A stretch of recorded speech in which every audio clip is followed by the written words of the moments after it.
Now, do you fancy knowing more about how to run effective workshops and feel more inspired at work?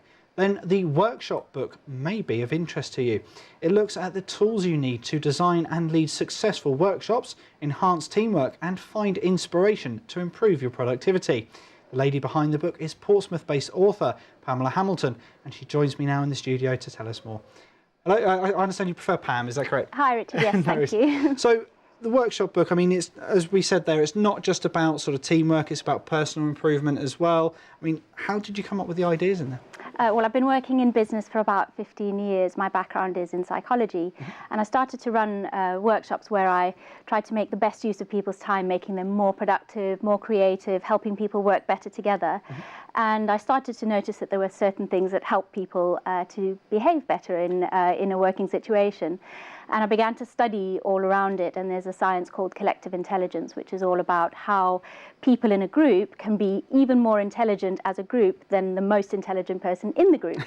And so I've based it around that science, and there's lots of kind of stories of how I've personally succeeded and failed and the lessons that have been learned. Well, and that's obviously, we have to fail in order to learn, don't we say? Lots of failure.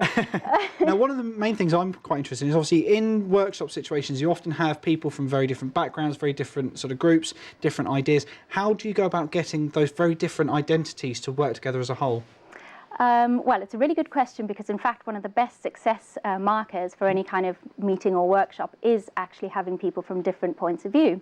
The science has proven that the more diverse in gender, the more diverse in ethnicity and culture, the better it is for ideas, and that's because it creates a little bit more conflict, positive conflict if you can keep it constructive, but it means that we question each other's ideas more. But if we're all the same, it means that we kind of agree with each other too early, and then the ideas might not be as good as they could be. How to keep them behaving well and how to keep them listening to each other is quite another point. So a lot of the time I'm asking people to put away their mobile phones and put away their laptops completely and not look at them, because we need to focus and listen to each other, which is something that I think we're slightly losing in our everyday work today, and also the behaviors that we have to have. So we ask people to be really constructive, we ask them to listen to each other's ideas, not just say their own, we ask them to take it in turns to speak, and just generally be spontaneous with their thinking. And so just take me through some of the ideas that maybe we can take away at home as individuals to sort of help us out there in the workplace. Okay, so if you're going to have a meeting or an idea session where you'd like to come up with something new, the worst thing that you can do is take the same people who always think about it into the same room and just with a blank sheet of paper look at each other and go, so what are the new ideas? One of the main points is preparation, so asking everybody in the team to go and do something really new and different, not just read about it, but do something in relation to that topic, and then bring in their different stories and what they found, and so that you've got quite a diverse set of experiences, not just people in the room, and they can bring that inspiration to the room. Another good way to do things is to look at other companies. It might not be in your sector or in your industry, but how other people, for example, are doing great storytelling, or how other people are doing great messaging, and use that as inspiration. So it's all about bringing outside inspiration into the room that you're in.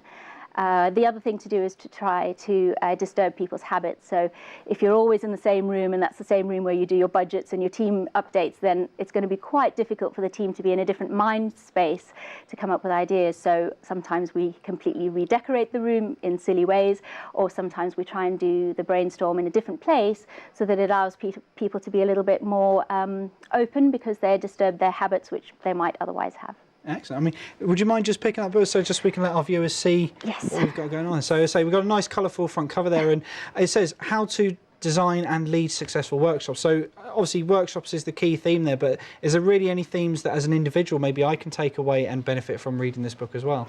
Yes, I think one of the things that people think when they are leading a workshop is that it's just about when you turn up and sort of start leading, and in fact that's why I've separated it from design and lead. It's all about thinking about it in advance and really thinking about what you need to do with that group of people to bring them the best productivity and creativity into the room.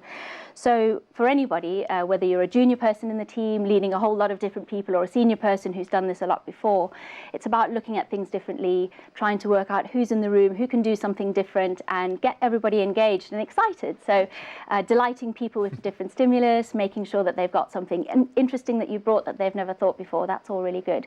And then the other thing is just about making sure that people have the expectations that they need to have about that session. So telling people that they'll be asked to focus, that they'll be asked to respect and listen to people's ideas, and that potentially in the first bits of the meeting, they won't necessarily find the best idea, because it's all about building on and listening to people's ideas, which then eventually get to good ideas. But you kind of don't come up with the best idea first time. No. You've got to wait until you've got a couple of rounds first before you're able to do that. And again, by having that group atmosphere, you help to refine the idea into something that's tangible, really, then, That's don't you? right, that's right. And another important thing is conflict, because if you're able to allow people to kind of argue with each other in really constructive ways, it's really good, because I think our temptation is often to ask people to agree with each other too early, which means that you kind of close down anything good and make it a bit of the lowest common denominator. So some criticism can be good.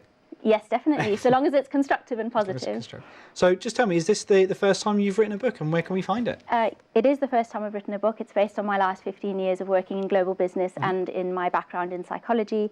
You can find it in Blackwell's. I'm doing a book launch at the Portsmouth Uni in Blackwell's next week, and you're welcome to come along if you like, and anybody else can come along, and it's also available in most of the bookstores. It was number 5 in the W.H. Smith's business charts in July as well. So Fantastic. And I mean, one thing that is particularly interesting for me is it just available as a hard copy, or can I get it on a Kindle as well? You can also get it on a Kindle. So yes, it's all available, and it's being sold at the moment in the UK and also in other places around the world. And I'm about to go to Singapore and China to launch it there. Wow, that sounds fantastic. Well, thank you very much, Pam, for coming to talk to us. Pleasure. As I say, look, it sounds absolutely amazing. But Thank you very Richard. much. Thank you very much. Cheers.